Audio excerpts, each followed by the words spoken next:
तर भाई लोक संध्याकाळी स्विमिंग पूलमधून आल्यानंतर दुसऱ्या दिवशी आपला ग्राउंड होता CP मुंबईचा घाटकोपरला सकाळी 5 वाजता. मग रात्री 11:15 वाजता मी तयारी केली आणि आईचा आशीर्वाद घेऊन मी निघालो घाटकोपरला जायला पप्पांसोबत. मग खांदेश्वर स्टेशनवर ट्रेनची वाट बघत बसलो. ट्रेनमध्ये बसलो. 12 वाजता मी रात्री कुर्ल्याला उतरलो आणि तिथून ठाणा ट्रेन पकडून मी घाटकोपरला उतरलो आणि सर्व पोरं प्लॅटफॉर्मवरच झोपलेली भरती करणारी. मग मी पण तिथे त्यांच्यासोबत तिथे झोपलो पप्पांसोबत.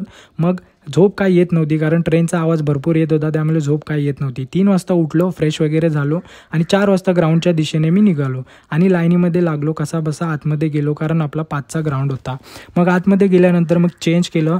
नंतर मग आमची हाईट आणि चेस्ट मोजल्यानंतर मग आम्हाला चेस्ट नंबर भेटला आणि मग मी माझा ग्राउंड दिला. ग्राउंड देऊन आल्यानंतर माझे मार्क्स अशा प्रकारे होते. मला गोळ्याला 8 मार्क्स मिळाले, 100 मीटरला 10 मार्क्स मिळाले, 1600ला 14 मार्क्स मिळाले. कारण आपली प्रॅक्टिस कमी होती कारण पायाची हड्डी तुटलेली, त्यामुळे पायाकडे मी दुर्लक्ष करून मी माझा 100% देण्याचा प्रयत्न करत होतो. त्यामुळे आपली यावेळेस थोडीशी प्रॅक्टिस कमी होती, परंतु मी माझा बेस्ट देण्याचा प्रयत्न केला. मग तिथून बाहेर निघालो, रिक्षा केली आणि कलिंगडचा आस्वाद घेत आपण घरी आलो आणि मी माझ्या कामाला निघालो. भेटूया नेक्स्ट रीलमध्ये. तोपर्यंत टाटा बाय बाय. बूम.